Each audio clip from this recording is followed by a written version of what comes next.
ten príchod môj sa zrodil tak, že bol tam záujem zo strany Baníku a dostal som informácie, že ma začali sledovať.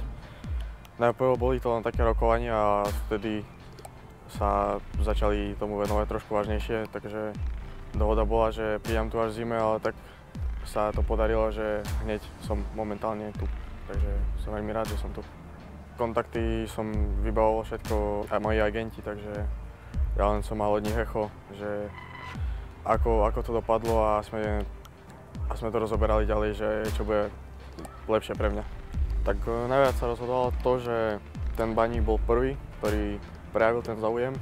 Bol záujem o moje služby z iných tímov, ako je Viktoria Plzeň alebo Slovan Bratislava. Ale rozhodol som sa pre Baník kvôli hernému vyťaženiu a kvôli tým fanúšikom. To som videl videa aj ohlasy od nich, takže tieto dva faktory veľké. Moje silné stránky sú pravá a ľavá noha, ktoré sú pomerne rovnaké. Štandardné situácie, čo sa týka rohov a takto, priame kopy ešte nie sú až také. Ale tak to sa dúfam, že napraví. Veľa ľudí mi hovorilo, že môžeš ísť po stopách Tomáša Riga, tak určite chcel by som zopakovať jeho stopy alebo urobiť ešte lepšie, ako to on to urobil tu. Nepoznáme sa spolu osobne. Poznám tu jedného hráča, ktorým som aj hral, Viktor Budinský, brankár, ktorý tiež pôsobil v Michalovciach, takže na neho sa teším.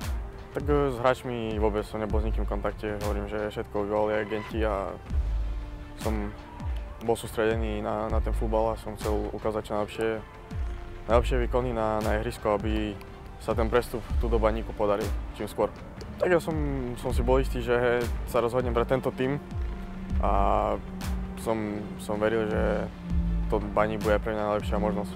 Tak keď som sa dopočul o záujme Baníku, tak som začal sledovať aj ich zápasy, aj všetko, lebo chcel som sa pripraviť trošku aj na tú ligu, aj na všetko. Tak pozeral som ten zápas proti Legii, ktorý bol tu doma. Škoda, že sa nepodarilo. Výborná atmosféra. Ocko bol šťastný, mamka to prežíva trošku ťažšie, nechcela ma pustiť do poslednej chvíle, ale tak to je futbal, bohužiaľ. Pripravil som ju. Posledný týždeň som chodil menej som ju navštevoval posledný týždeň, aby sa pripravila, takže tak. Tak osobný cieľ je, aby som odohral čo najviac a čo najlepšie tie zápasy, aby som pomohol Baníku zahrať tie európske poháre a určite chcem mať čo najlepšie štatistiky v tomto klube.